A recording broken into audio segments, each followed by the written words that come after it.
Hoy vamos a indagar en el apartado 19 de este tomo 2 de la era secular de Charles Taylor, que abarca las páginas de la edición en español de las 645 a las 670 y lleva como subtítulo Las agitadas fronteras de la modernidad. No es el subtítulo que en este caso Charles Taylor le asigna. ¿Qué pasa, digamos, en esta parte de la narrativa que Taylor desarrolla? Primero, comienza afirmando que hoy en día tal parece que intentamos destacar lo profundo y poderosos que son los significados de la vida ordinaria. Por ejemplo, las satisfacciones del amor, del trabajo, el gozo del mundo natural, los tesoros de la música, la literatura, el deleite del arte, los viajes turísticos realizados, etc. No, como que para nosotros este tipo de situaciones o circunstancias constituyen como los significados más importantes de nuestra vida, ¿no? Vamos a decirlo así, al menos de nuestra vida ordinaria. Y esta idea del valor de la vida ordinaria es uno de los elementos constitutivos de la cultura moderna. Podemos decir en un sentido que en efecto lo que buscamos es destacar algo que sea significativo en nuestro transcurrir ordinario de vida. No haber realizado un viaje, leer una novela, incluso, no sé, ir a un restaurante o cosas por el estilo. De hecho, dice Taylor, vivir en un mundo donde el tiempo es secular, es decir, en el que la anterior conciencia de que tiempos superiores ha supuestamente desaparecido, ha hecho posible que se desarrollen nuevas ideas, tanto del tiempo como de la memoria, ¿no? Hoy, de hecho, en este sentido, nos vamos a concentrar sobre todo en la manera en la que se ha desarrollado la conciencia del tiempo en nuestra cultura contemporánea. Entonces, una interpretación del tiempo netamente secular nos permite imaginar la sociedad horizontalmente, es decir, sin ninguna relación con algún punto más alto donde la secuencia ordinaria de los acontecimientos roce un tiempo superior. Y por tanto, sin reconocer ninguna persona ni agencia privilegiada como los reyes o los sacerdotes que sobresalgan en esos supuestos puntos elevados, ¿no? Ya habíamos dicho en una ocasión lo importante que había sido que la Reforma rechazara cualquier tipo de vocación superior, de tal manera que todo se tenía que desarrollar dentro del plano literalmente horizontal de la vida ordinaria, ¿no? De tal manera que entonces dentro de este desarrollo el tiempo para nosotros se va a transformar en una referencia básicamente no inmediata, según lo que nosotros vamos viviendo. De hecho, dice Taylor que se trata de una horizontalidad radical, ¿no? Hoy para nosotros no hay algo por encima de nuestras vivencias, no hay básicamente un más allá. Nos concentramos, volvemos a repetir, en los significados que podemos exaltar a partir de nuestro transcurrir netamente temporal, ¿no? Y es esto justo lo que nos ha hecho adoptar una actitud hacia el tiempo como un mero instrumento aprovechable o como un recurso que hay que gestionar y por tanto medir, regular y aprovechar. Entonces podemos decir que para la conciencia moderna el tiempo ante todo involucra un instrumento de aprovechamiento. Podemos decir que uno de los lemas de la cultura moderna es no desaprovechar el tiempo. Tenemos siempre que aprovecharlo justamente dentro del desarrollo de esta horizontalidad radical. De tal manera que hoy asumimos el tiempo como un recurso necesario para poder organizar todo el transcurrir de nuestra vida, ¿no? De ahí pues que para nosotros el tiempo resulta siempre tanto necesario como insuficiente. No sentimos de alguna u otra manera que el tiempo no basta, que nos falta incluso tiempo para poder realizar todas las actividades que de una u otra manera hemos venido programando, ¿no? En ese sentido, tratando de regular, tratando de aprovechar en este horizonte radical en el que nos movemos. Entonces, esta actitud ha forjado el rígido marco temporal horizontal en el que todos vivimos, o mejor dicho, no vivimos, sino que literalmente nos gastamos en esa prisa ordinaria por realizar todas las cosas y actividades que nuestra programación, ¿no? Básicamente autoimpuesta, va exigiendo.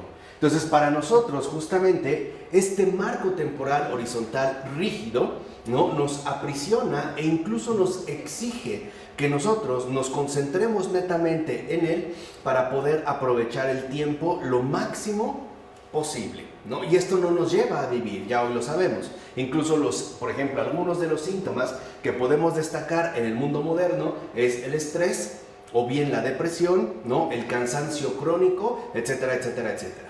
¿No? Esta exigencia que nos aporta este rígido marco temporal horizontal también ha traído consigo sus propias consecuencias. Una de ellas, quizá la más delicada, es la presión en exceso, ¿no? El hecho de que nos sentimos presionados por toda la serie, ¿no?, de tareas que queremos realizar y que a veces por una u otra razón, por circunstancias ajenas a nosotros, no nos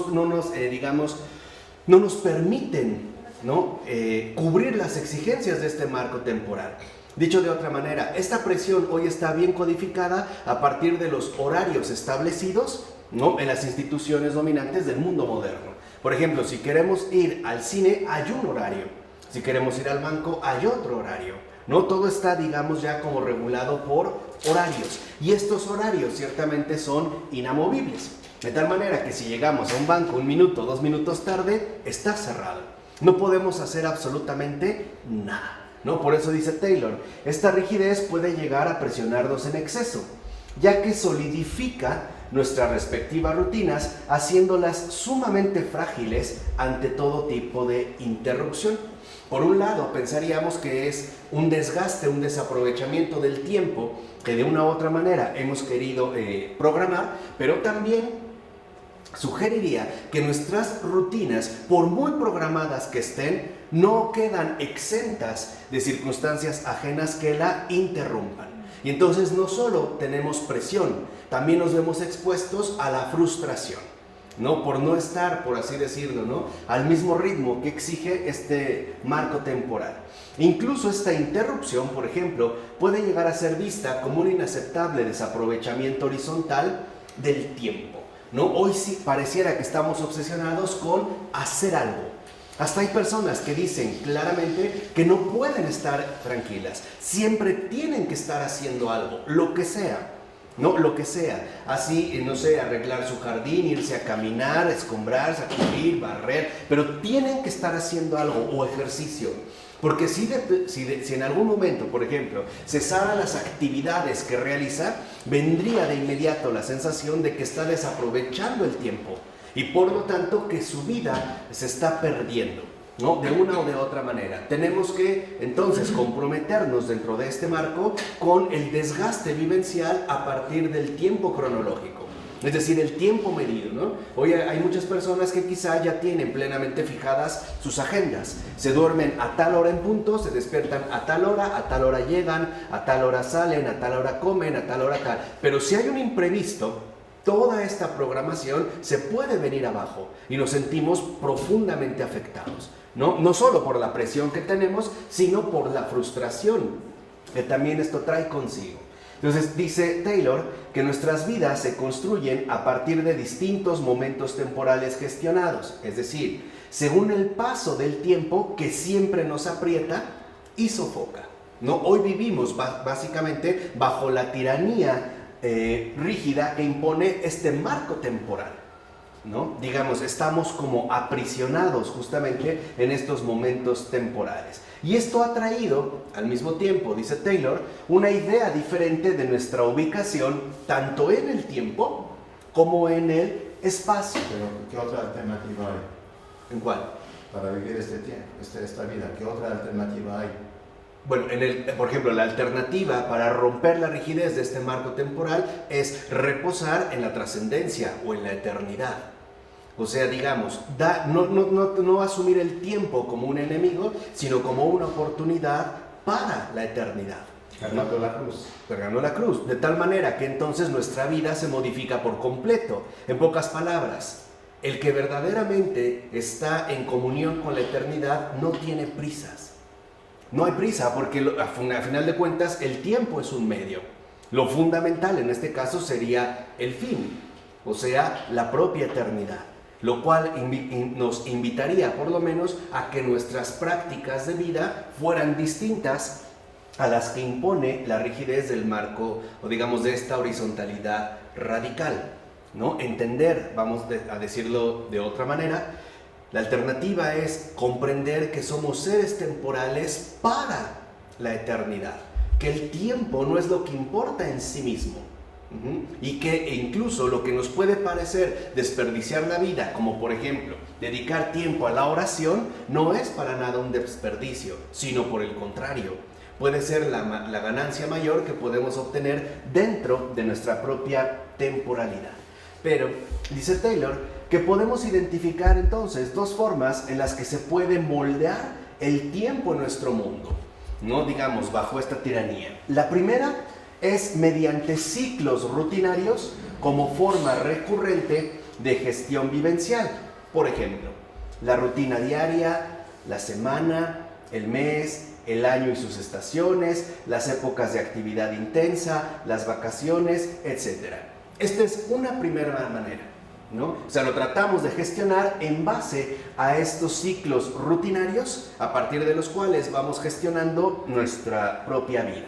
La segunda manera sería a través de narraciones de cambio, crecimiento, desarrollo y materialización de potencialidades, lo que nosotros llamaríamos el progreso, cuyos momentos definitivos remiten a su fundación. Por ejemplo, el día de la revolución, la independencia, la liberación, etc., según las fechas calendáricas. Entonces, lo que ahora vemos es que este modo en el cual se busca gestionar nuestra vida a partir de los ciclos rutinarios ha hecho que surjan las fechas festivas como criterios de regulación de nuestro ciclo vital, y que además estas fechas, ¿no?, conmemorativas de celebración que nosotros ya estamos plenamente a las que ya estamos plenamente habituados, al grado de que están señaladas en el calendario, se entrelazan con nuestras propias rutinas diarias para establecer lo que nosotros consideraríamos definitivo. Un ejemplo sería, se celebra el Día de la Revolución en tal país, y entonces también quizá esa celebración involucra que nuestra rutina diaria, ¿no?, posea un cierto descanso, ¿no? Digamos, es como si el tiempo en ese sentido solo se redujera a lo que calendáricamente quedaría establecido, ya sea a nivel general, por ejemplo, ¿no?, en lo que nosotros llamaríamos esos momentos definitivos que se transforman en celebraciones nacionales y que a la vez se entrelazan con nuestras propias rutinas. Piensen, por ejemplo, lo importante que es, al menos en México, el llegar a tener un puente, ¿no? Tenemos un puente cuando en efecto no se trabaja por algún tipo de celebración establecida, ¿no? El Día de la Independencia, el Día de la Revolución, el Día del Trabajo, etcétera, etcétera, etcétera. Pero a final de cuentas, para nosotros entonces todo quedaría gestionado en base a la calendarización. Ahora, dice Taylor, pero si lo definitivo tiene necesidad de repetirse cíclicamente para pervivir, ¿en qué radica entonces su definitividad? O sea, si por ejemplo tenemos que estar celebrando, ¿no?, los 100 años de la revolución, los 200 años de la independencia, tal, bueno, entonces ¿en qué radica su verdadera definitividad? O sea, en la mera repetición cíclica, o sea, a final de cuentas, en la mera rutina establecida. El hecho de que en efecto se establezca como una fecha señalada que nos involucra repetir una y otra vez este tipo de acontecimiento, eso es algo que nosotros deberíamos también de plantearnos. Es decir, ¿de qué manera, por ejemplo, esta repetición cíclica quisiera llegar a ocupar el lugar propio que le correspondería a la eternidad? A esta eternidad viva que no necesita una repetición mecánica por parte, por ejemplo, de los hombres. ¿Qué es para nosotros entonces lo definitivo? ¿La repetición o la verdadera dimensión que adquiere un determinado acontecimiento? Por lo que Cristo todo lo hace nuevo, mejor. Con Cristo todo está nuevo, ¿no? Todo se renueva, ¿no? Exacto. O sea, ¿no se hace una repetición o cómo es esto? Sí, o sea, aquí lo que digamos que hace la repetición es como el forzar a que el tiempo dé lo que no puede, algo nuevo. Y por eso hay que estarlo como repitiendo, ¿no? Se transforma finalmente en una repetición cíclica. Por el contrario, por ejemplo, lo que hace Cristo, y Él lo ha dicho, es hacer nuevas todas las cosas. De tal forma que entonces nosotros no necesitamos repetir algo cíclico, sino encarnar la novedad que somos incapaces de agotar. Por eso, por ejemplo, la celebración litúrgica, por ejemplo, la consagración eucarística, no es una repetición de un acontecimiento pasado, sino la encarnación de esa eterna novedad que por muchas Eucaristías que se celebren podríamos llegar nosotros a agotar, ¿no? Y por eso, literalmente, uno entraría en contacto con una dimensión supratemporal, es decir, con un anuncio que nos libera de esta misma repetición. Ahora bien, lo que es peculiar en el mundo moderno es el auge de una perspectiva en la que la realidad singular que da significado a los ciclos repetitivos se basa en aquello que pertenece a la realización humana. Por ejemplo, que es interpretada dicha realización como revolución, progreso, razón, libertad, civilización, derechos humanos, etc. O sea, hoy al parecer nosotros celebramos o entramos a formar parte de este ciclo repetitivo a partir de fenómenos abstractos y generales que supuestamente nos involucran a todos. Por ejemplo, podemos festejar el Día de la Revolución, pero en realidad quizá está muy lejos de nosotros el ser revolucionarios. No obstante, lo veríamos como parte precisamente de nuestra historia universal, ¿no? O sea, aquí hay como una especie de suplencia.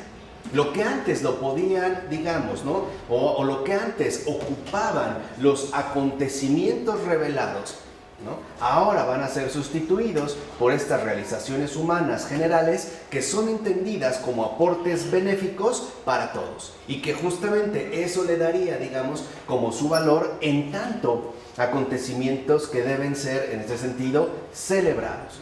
Pero esto significa que al quedar, digamos, otra vez, en la horizontalidad radical, la realización humana solamente se refiere a aquello que, en pocas palabras, puede ser fechado. Y si no puede ser fechado, por lo menos incluido dentro de la misma horizontalidad radical. Por ejemplo, podemos hablar de la Revolución Francesa en el año 1789, pero no podemos fechar de manera precisa el origen del hombre. Pero no importa, porque la línea evolutiva, y por eso se habla de línea, porque una línea es horizontal, en la línea evolutiva el origen del hombre forma parte, en último término, del tiempo, ¿no? Aunque sea un tiempo de miles de millones de años. No sé si me explico.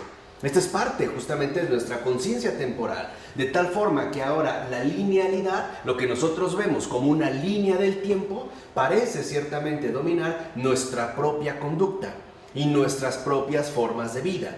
Lo vemos de una manera lineal, ¿no? Les vuelvo a repetir, en este caso, por ejemplo, se trata de que todo sea reducido a lo contable, es decir, a lo humanamente comprensible. Si no puede ser fechado de manera precisa, por lo menos estará al inicio de la línea temporal, ¿no? Hundiéndose, como nos dijo Charles Taylor en su momento, en esta especie de génesis oscura que, si bien no puede ser numéricamente establecida con precisión, es lo que permite arrancar, ¿no?, todo el proceso evolutivo que, como nosotros sabemos, no se detiene. Lo mismo pasaría con la noción de progreso, libertad, etc. Sí, entonces, en lugar de progreso, razón y libertad, ¿qué podemos decir qué debería ser? Fe, esperanza y caridad. Okay. ¿Por qué? Porque la fe, la esperanza y la caridad no siguen una línea temporal, no son productos del tiempo, sino frutos de eternidad. Y esto hace que incluso la propia realidad temporal se vea justamente, ¿no?, por así decirlo, alterada. Y esta alteración de la temporalidad por obra de la eternidad nos dice algo importante, que ya una vez se los dije y creo que lo dije muy claro. El tiempo no es un tirano, también es una criatura de Dios y manifiesta su nobleza en el hecho de que se deja fecundar justamente por la propia eternidad. ¿no? Dando un sentido mayor a lo que nosotros, por lo menos, tendríamos acceso de una manera más inmediata. De ahí, pues, dice Taylor, que establecemos una diferencia tajante en términos temporales. Por ejemplo, cuando decimos que algunas personas e ideas son retrógradas, o anticuados, o pasados de moda, o que algunas concepciones son actuales, o que algunos autores se adelantan a su tiempo y otros siguen instalados en tiempos pasados. Y esto es bien interesante porque, en efecto, nuestra propia conciencia parece ahora estar limitada a la horizontalidad radical. Por ejemplo, podemos evaluar algo en base a qué tan actual o bien anticuado resulta. Pero las coordenadas, por ejemplo, arriba y abajo, desaparecen. Hoy, por poner un caso concreto, hoy podemos considerar que algo es mejor, lo que sea en general, porque es más nuevo. Pero ¿qué pasa, por ejemplo, en el caso cuando nosotros evaluamos no una simple novedad en cuanto a su radicalidad temporal, es decir, a su reciente aparición, sino si apelamos a su verdadera calidad? Lo cual no depende del tiempo, sino de la altura que logra conseguir. En este sentido, si habláramos, por ejemplo, de una obra de arte, de una de las llamadas obras maestras, lo que vemos justamente es que lo que les da su grandeza es que no quedan apresadas en la línea temporal.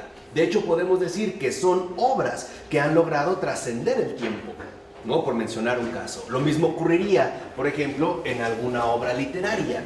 No queda limitado. Ahora, esto supone que entonces nosotros, al estar limitados a la línea temporal, también evaluamos nuestra vida en base a pérdida y ganancia. Es decir, qué tanto he aprovechado el tiempo en base a los resultados obtenidos o bien qué tanto he desperdiciado. ¿Por qué menciono esto? Porque entonces, por ejemplo, hoy ya no evaluamos también el transcurrir de nuestra vida en términos verticales. En síntesis, ¿qué tan cerca estoy del cielo o del infierno? Por eso los dos desaparecen, ya no lo evaluamos así. Lo evaluamos en base a la horizontalidad radical. Por eso, por ejemplo, ¿no? A diferencia de lo que sucede hoy en día, si la primacía la tiene la eternidad, entonces también la primacía la tendrá el alejamiento de esta eternidad. Dicho de otra manera, hoy nosotros pensamos como buenos modernos que estar aquí en la tierra consiste en ir hacia adelante, cuando hemos perdido de vista que el verdadero sentido de la vida humana es ir hacia arriba, no precisamente hacia adelante, ¿no? Estas estructuras, vamos a decirlo así, que ha impuesto la modernidad, ha mutilado nuestra comprensión realista de todas las cosas. Por ello, si lo ven, hoy no se habla de infierno, sino de fracaso en términos temporales. Hoy no se habla de cielo en términos de salvación, sino de éxito en términos temporales, ¿no? En pocas palabras, hoy básicamente al parecer nos hemos quedado con un solo madero de la cruz, el horizontal. Sí, pero hay que recordar que la cruz es también vertical, ¿no? Cuando hablábamos de la existencia crucial. Bueno, entonces así pues, el tiempo tal parece que define nuestra forma principal de vida a través precisamente de la cronología rutinaria, es decir, de la historia meramente temporal. No obstante, dice Taylor, padecemos una crisis de la conciencia del tiempo, pues la unidad plena de nuestro humano acontecer se ve amenazada por la fragmentación inconexa de los tiempos vividos. De hecho, dice Taylor, la sensación de desintegración del tiempo cotidiano y o de su endurecimiento rutinario fue expresada, por ejemplo, con Baudelaire. Es la esencia de lo que él denomina precisamente spleen, ¿no? Ennui, no sé si se pronuncia. Ennui. ¿Ennui? Ennui, ¿no? Que se tradujo al inglés como el aburrimiento, el tedio, el fastidio, ¿no? Digamos, eso es lo que en inglés se tradujo por spleen. Ahora, esto precisamente, ¿no?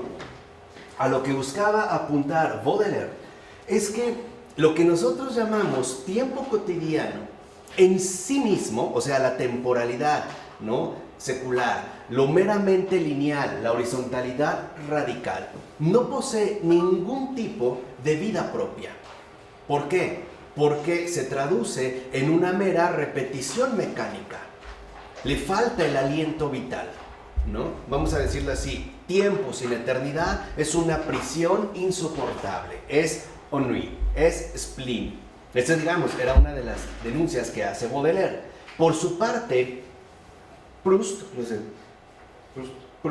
es el estructurador más brillante de la pérdida de conexión a través del tiempo. No, el tiempo parece desintegrarse en fragmentos inconexos, como que no hay una continuidad, sino una mera sucesión repetitiva de ciclos inconexos. Pero también es verdad que es el inventor de nuevas formas de restaurarla según los cánones inmanentes.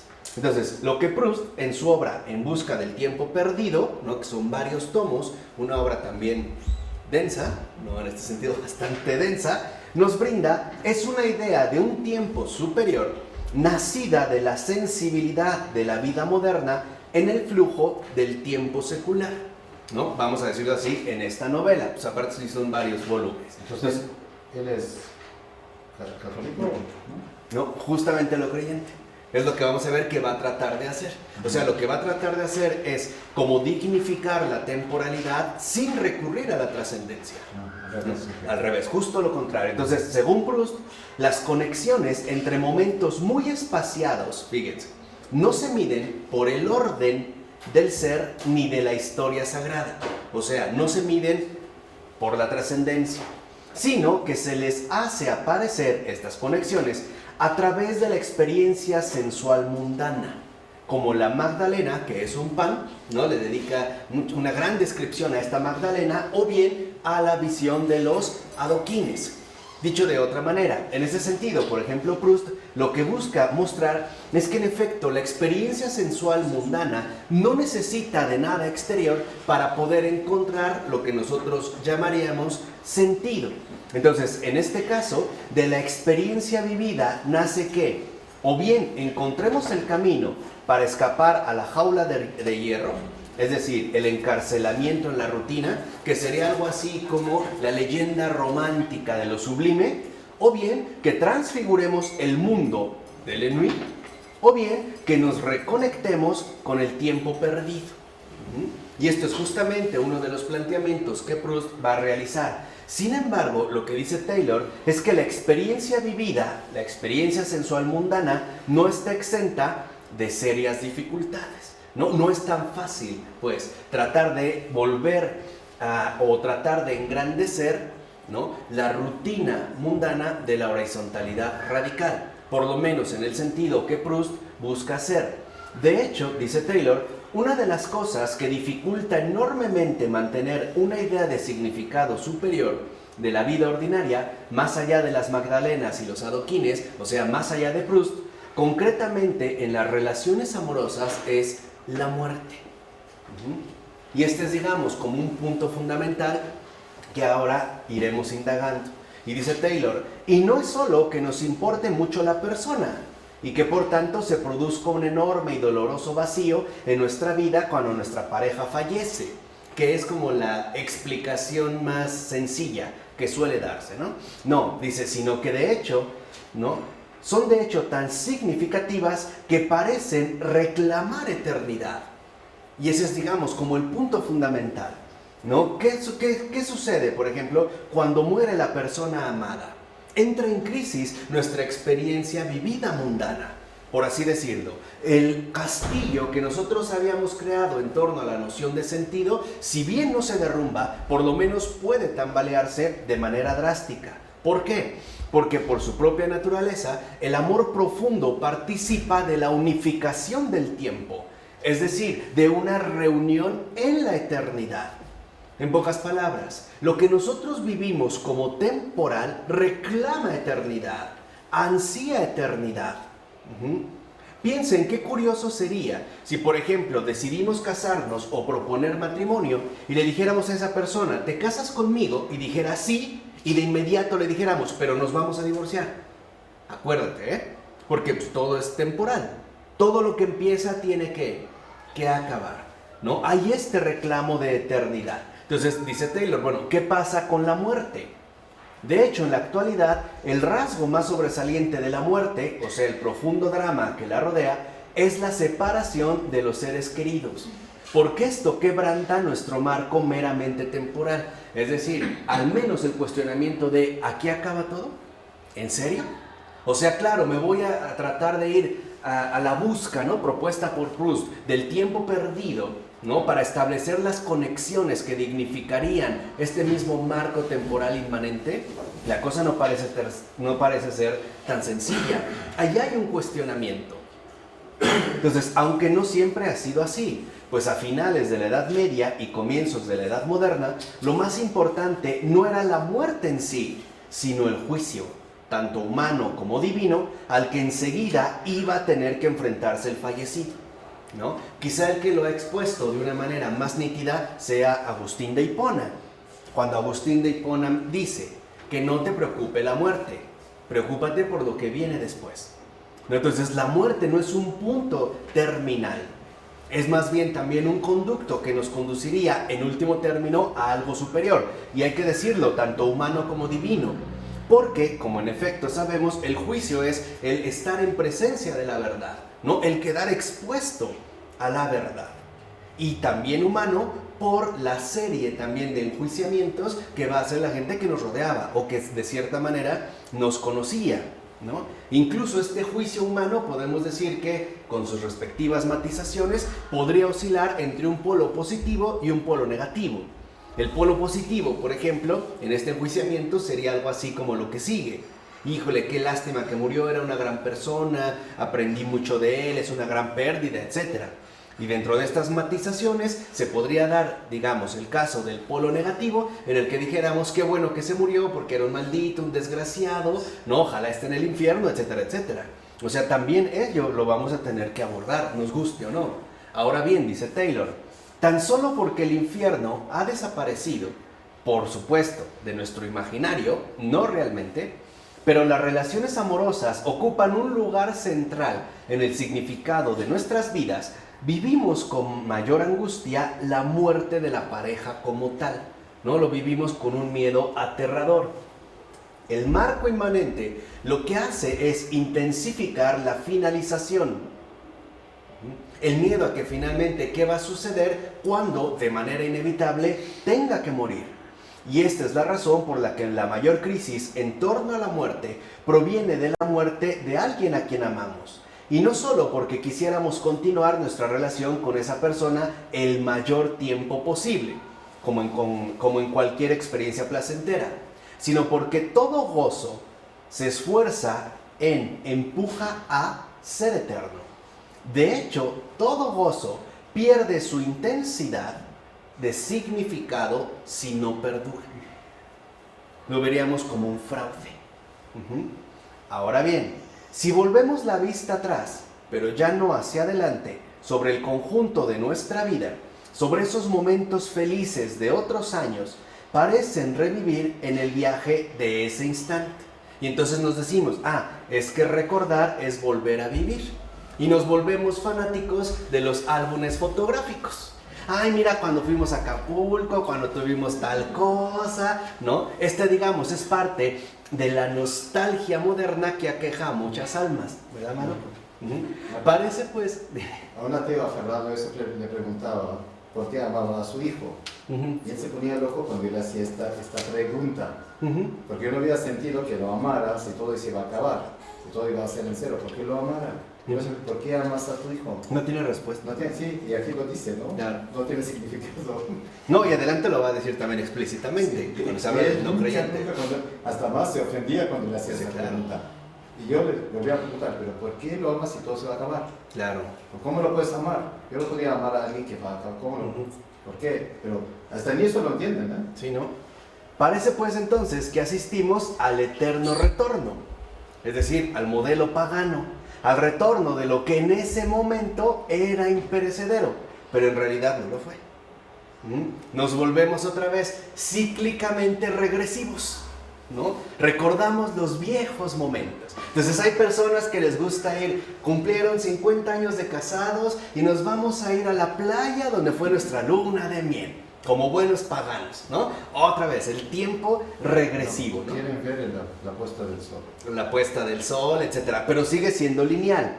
Y eso es en todo caso lo que Proust parece buscar con ahínco, o sea, lo imperecedero, y no solo el recuerdo de lo que se ha perdido para siempre. En pocas palabras, lo que Proust al parecer quiere hacer es algo imposible: darle al tiempo ese carácter de imperecedero que de hecho no le pertenece. Quiere hacer del tiempo algo eterno. Y esto muestra, a contracorriente de los inventos literarios de Proust apegados a la inmanencia, que el gozo anhela eternidad, no repetición, y mucho menos regresión. Al contrario, siempre empuja hacia la eternidad, ¿no? Por supuesto, esta eternidad no puede preservar a quienes han sido realmente olvidados. Por ejemplo, que era el pavor griego, ¿no? De ser olvidado y entonces ser literalmente desaparecido, ni a quienes no han dejado su huella, que era el empeño pagano, ni a quienes han sido sepultados definitivamente en la sombra invencible del anonimato, o sea, la injusticia histórica. En este caso, no hay ninguna resurrección general y ni siquiera se podría hablar de posteridad mayoritaria. Y es esto lo que con razón preocupaba a Walter Benjamin. Es decir, la necesidad no satisfecha de salvar a aquellos que habían sido pisoteados y negados por la historia y el tiempo horizontal. De ahí su insistencia en el tema de la esperanza mesiánica, ¿no? Digamos, como judío. ¿Qué sucedía con Walter Benjamin? Y me parece que es por lo menos es una luz importante. Él decía, nuestra cultura moderna celebra las grandes figuras, incluso les hacemos monumentos, ¿no? Podemos ver un monumento a Napoleón. Pero ¿qué hay, por ejemplo, de todas aquellas mujeres que quedaron viudas o todos los niños que quedaron huérfanos y todos aquellos que fueron engullidos por causa de Napoleón? Desaparecen, ¿no? ¿Qué pasa a aquellos que, en pocas palabras, no se han vuelto cíclicamente repetibles, ¿no? En pocas palabras, que no han entrado, ¿no?, al fórum del tiempo siempre recordado, del tiempo cíclico, ¿no? Esta sería, digamos, como una cuestión importante. Entonces, lo que todo esto no demuestra, supuestamente, ¿no?, que la perspectiva de la fe sea la correcta.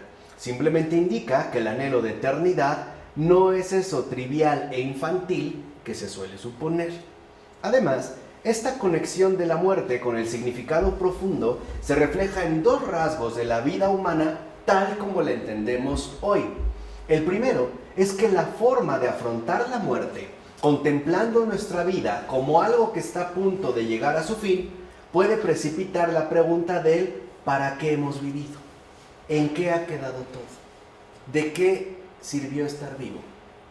¿De qué sirvió? En otras palabras, la muerte puede hacer aflorar la pregunta por el sentido de la vida en su forma más punzante y afilada.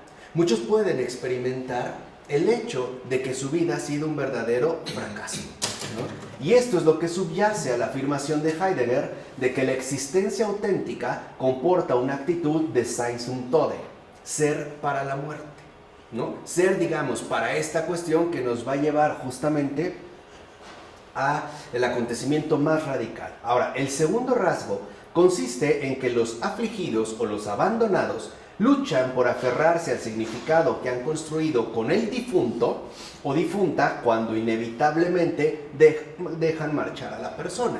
O sea, a la propia valoración que le otorgan. Los años que vivimos juntos, todo lo que compartimos, etcétera, etcétera, etcétera. Y esto es de hecho lo que los rituales funerarios han pretendido hacer desde siempre. Y una forma crucial de hacerlo es conectar a la persona, incluso en su muerte, con algo eterno, imperecedero si se quiere, para evitar el colapso de cierta idea de eternidad que provocaría un vacío ciertamente insoportable. Un poco lo que comentaba Ronnie. ¿Por qué lo amas? ¿No? Si no hay nada. Si no hay nada, ahí se mostraría este vacío ciertamente insoportable. Entonces, así pues, la perspectiva de que la persona que ha fallecido sea llamada a la vida eterna con la esperanza en la resurrección, o bien se niega, y entonces no hay ni siquiera funeral, o bien queda entre sus allegados en una especie de tensión supratemporal. ¿Qué quiere decir? aquí no acaba todo. Y hacemos incluso oficios divinos para difuntos, ¿no? En los funerales nos sentimos a menudo incómodos. No sabemos qué decir a los dolientes y sentimos con frecuencia la tentación de evitar el acto, si se puede. ¿Por qué? Y al mismo tiempo, hasta las personas que no son practicantes han recurrido a los funerales religiosos. ¿Por qué? Quizá porque aquí al menos hay un lenguaje significativo que se ajusta a la necesidad de eternidad, aun cuando no se esté seguro siquiera de si se cree o no en todo eso. Entonces, otra pregunta incluso más punzante para un no creyente, podría ser, ¿por qué amas a tu hijo? Y una más punzante sería, ¿y cuando muera lo vas a enterrar? Sí, claro, no, ese sería como un punto. Así pues, fíjense, en un estudio realizado en Francia sobre la población no creyente, o sea, exclusivamente no creyente, Sylvette Deflé señala que lo más difícil de sostener de su credo, el ateísmo, para ellos mismos, no para los demás, para ellos mismos, es la idea de que no haya vida después de la muerte. Eso es lo más difícil de ser ateo, es que no hay vida después de. Porque entonces aparecería la pregunta, ¿para qué? ¿No? ¿Para qué amar a mi hijo? ¿Para qué contratar un servicio funerario? ¿Para qué esforzarme en esto? No sé, digamos lo que decía ella. En el estudio que hizo, se dio cuenta en pocas palabras que lo más difícil para un ateo, lo más difícil que le exige su credo, es la idea de que no hay vida después de la muerte. Que aquí se acaba todo. Por eso no pueden contestar. Lo más difícil en qué aspecto. Como su experiencia atea. O sea, como ateos, lo más difícil que les exige su postura no creyente es la idea de que no hay vida después de la muerte, que aquí se acaba todo. Por ejemplo, con el hijo. No hay sentido. No hay sentido, más allá. Y este anhelo silenciosamente mesiánico es por demás escuchar. ¿Qué quiere decir esto? Sí, o sea, este anhelo silenciosamente mesiánico, esta ansia de redención, de que sí hay vida después de, ¿no? Que pueden tener los ateos, es escuchado. Sabemos por quién, por el Señor. Entonces, de hecho, lo más difícil de todo para ellos, los no creyentes, es la muerte de sus seres queridos. Eso es lo más... Claro, ahí se acabó. No hay esperanza. Claro, entonces no hay esperanza, pero tampoco hay manera de reconstruir el tiempo perdido. Porque o bien fue una mera burla, no el hecho de que esto se haya dado para dejarme, digamos, este recuerdo doloroso, o bien fue una trampa ilusoria de algo que desde el principio no tenía sentido. Entonces, ciertamente no sabemos cómo encajar la muerte con nuestras rutinas prácticas y mentales. Y por tanto, la ignoramos al máximo y durante el mayor tiempo posible. Por eso, para los modernos, lo fundamental es no pensar en la muerte. Si tú le preguntas a una persona, oye, ¿ya arreglaste todo para cuando te mueras? Hasta ofendida se puede sentir, ¿no? ¿Por qué? Porque no hay que pensar en ello. Porque en efecto, esto nos conduce a plantearnos la cuestión del sentido. ¿Pero la tanatología? No, la tanatología se aplica para los seres allegados al difunto. No es una preparación para uno, es para los familiares, básicamente, ¿no? Entonces, por eso es que preferimos, fíjense, concentrarnos en la vida, según nuestras vanas e ingenuas expectativas. Pensamos que no vamos a morir. Es más, vivimos como si no fuéramos a morir. Por eso uno de los grandes lemas modernos es vive al máximo. Vive como si cada día fuera el último, ¿no? En este sentido. Incluso habrá casos, dice Taylor, en que quien va a morir pida que sus seres queridos no hagan nada al respecto. Que no celebren ninguna ceremonia religiosa, sino que simplemente lo incineren y se marchen, ¿no? Como si quisieran hacer un favor a los allegados cooperando con su aversión a la muerte. O sea, como haciéndoles un favor para que no se involucren en esta situación por demás trascendental. ¿Cuál es el coste? Dice Taylor. ¿Qué es coste? Como el costo. ¿Cuál es, digamos, como el precio? ¿No? La negación del asunto mismo del significado. Entonces, lo que sería significado, algo que en todo caso nunca se puede eliminar por completo. O sea, la idea de que la muerte, concretamente el momento de la muerte, es el lugar privilegiado desde el cual comprender el sentido de la vida. Con tal negación, se ha impuesto el carácter central de la muerte en la vida humana y ya no de la vida misma. Entonces, Mallarmé, por ejemplo, se convierte en el primer gran poeta moderno de la ausencia, es decir, de la negación de la trascendencia. La muerte, ya a partir de Mallarmé, deja de ser el lugar de la máxima unión con Dios y por ende la fuente de vida más abundante, como ocurre con el cristianismo. Piensen en la crucifixión, ¿no? Hay que morir literalmente para vivir, ¿no? Y para vivir eternamente. Fíjese de la ausencia. Sí. Una poeta... Aquí ven, ¿no? Que con Mallarmé la paradoja cristiana es dejada de lado. Ahora, la muerte deja de ser la fuente de la vida, o sea, el pasaje a la vida eterna. Para Mallarmé, buscar este lugar en la realidad es encontrar únicamente la nada, la ausencia total de toda presencia, por supuesto divina. O sea, para Mallarmé, morimos y se acabó. Todo. ¿Qué hay después de la muerte? Nada. Dice cosas horribles. Nada. A partir de entonces, la muerte ofrece en cierto sentido la perspectiva privilegiada, o sea, el triunfo oscuro de la muerte y exclusiva para la existencia humana. Aprovecha aquí porque una vez que mueras, no hay nada más.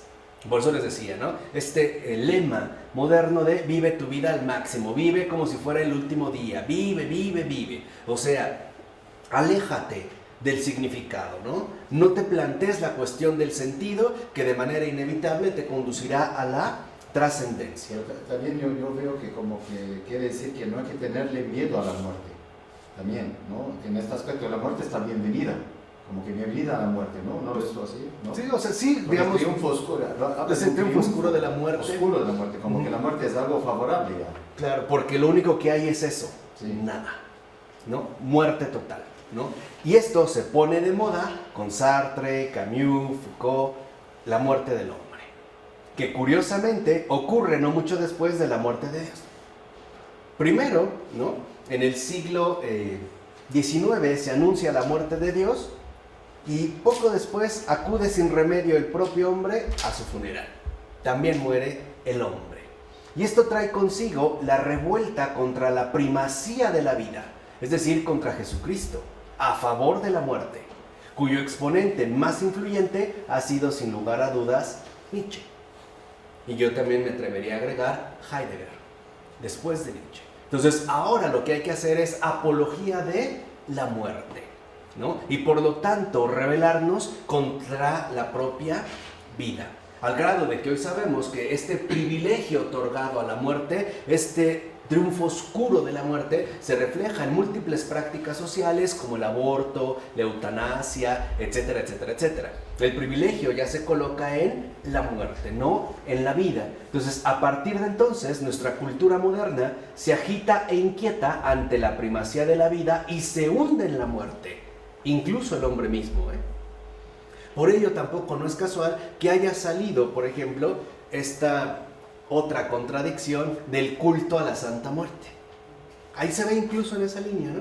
La muerte ahora es lo triunfante, ¿no? El reino de la muerte es lo único que debe de ser reconocido, ¿no? La primacía de la vida debe de ser totalmente rechazada. Entonces, en este aspecto, ¿no? Además, tenemos estímulos poderosos, trampas metafísicas para no molestarse en ir más allá. Es decir, para no encontrarse con Jesucristo, para no finalmente entrar en comunión con la vida eterna. En este aspecto ocupa cada vez más espacio, tanto interior como exterior, el desaprendizaje masivo. La búsqueda individual de la felicidad, tal como la define la cultura del consumo, por ejemplo, sigue absorbiendo buena parte de nuestro tiempo y de nuestras energías, o cuando no, la amenaza de la pobreza, el infortunio, el desempleo, ¿no? El bombardeo por parte de Corea del Norte, las amenazas de Trump, etcétera, etcétera, etcétera, y la incapacidad nos cierran el paso a este afán de eternidad. Esas son las trampas metafísicas, pues en esto se van todos nuestros esfuerzos. Por ejemplo, hay personas que no se detienen a pensar en la eternidad cuando se ven exigidos por el día con día, ¿no? Y sobre todo por las circunstancias de vivencia que hemos adquirido. No obstante, dice Taylor, persiste la idea de que hay algo más. De hecho, nuestra era dista mucho de instalarse en una no creencia felizmente acomodada. ¿Por qué? Porque incluso los seres queridos de los ateos siguen muriendo y ellos también van a morir. Por eso yo les dije en una ocasión que es tan importante que ojalá puedan leer una novela de una escritora católica, Muriel Spark, que se titula Memento Mori. Este Memento Mori era fundamental, por ejemplo, en la Edad Media, para entrar en contacto y destacar, digamos, la dimensión eternal de la existencia humana. Dicho de otra manera, el Memento Mori, ese vas a morir, ¿no? Ese momento que no vas a poder evadir, que no vas a poder, digamos, de alguna manera brincarte, es la manera en la cual tú te conectas con la eternidad. En pocas palabras, con el más allá. Hoy este Memento Mori desaparece. Hoy para nosotros lo que importa es vivir al máximo. No sé si se entiende. Esa es como la trampa metafísica. Es curioso, miren, en la Edad Media, ¿no?, donde Jesucristo por lo menos está mucho más presente, en general, la muerte conduce a la vida. Y ahí está la verdad, ¿no? Meditar profundamente en la muerte nos hace entender que fuimos hechos para algo más grande, para la eternidad. Y por lo tanto también nos libera del tiempo. La trampa metafísica, es decir, el engaño el error consiste en que ahora, curiosamente, nuestra cultura contemporánea exalta la vida, pero es una vida que conduce a la muerte, o sea, a la perdición. Esa es la inversión en la que vivimos. Vive al máximo, porque una vez que mueras, no hay marcha atrás, no hay remedio. Por eso hay gente que se desgasta, ¿no?, literalmente, ¿no?, en esta línea temporal, sin ni siquiera ponerse a detener que va a morir y qué va a ocurrir en ese instante. Estas son, digamos, parte de las trampas. Esta es la inversión. Acuérdense que ya, como lo aprendimos con Fabrice Ayash y que pronto se podrá ver ya en los videos, el demonio lo que hace siempre es invertir lo que el Señor ha hecho. Nos ofrece la muerte que no podemos evitar, ¿no?, para la vida eterna. El demonio dice no.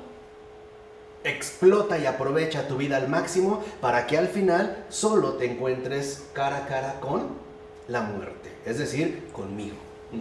De ahí, me perteneces. Entonces, así pues, y aunque muchos individuos intenten hacerlo, ¿no?, establecerse cómodamente en nuestra cultura, y aunque desde afuera parezca que lo hacen cada vez más individuos, ¿no?, por ejemplo, no creyentes que viven muy tranquilo, pues aquí no hay nada, no me acongoja, no me preocupa, la inquietud sigue aflorando, tarde o temprano. Y mientras mayor sea la cercanía con la muerte, mayor será esta inquietud, incluso al grado de convertirse en una, ya no solo inquietud, en una verdadera preocupación y quizá en una angustia. Bueno, así pues, podemos decir que la era secular es esquizofrénica, o mejor dicho, que está profundamente afectada por presiones contrapuestas, como la que acabamos de mencionar. Las personas parecen guardar una distancia de seguridad con la religión y sin embargo se conmueven enormemente cuando se enteran de que hay creyentes entregados, como la Madre Teresa. Es otra de las presiones contrapuestas. Por un lado dijimos, ¿no?, antes la muerte para la vida, hoy es no, la vida para la muerte. Otra de las presiones contrapuestas es que incluso, ¿no?, la gente busca alejarse de la religión, pero cuando ve, ¿no?, que se ha realizado la verdadera misión de la religión, como la Madre Teresa, etcétera, se alegran, ¿no?, incluso se sorprenden. Y el mundo de la no creencia, por ejemplo, acostumbrado a que le desagradara Pío XII, quedó impresionado por Juan XXIII, por Juan Pablo II, por Benedicto XVI y por el Papa Francisco.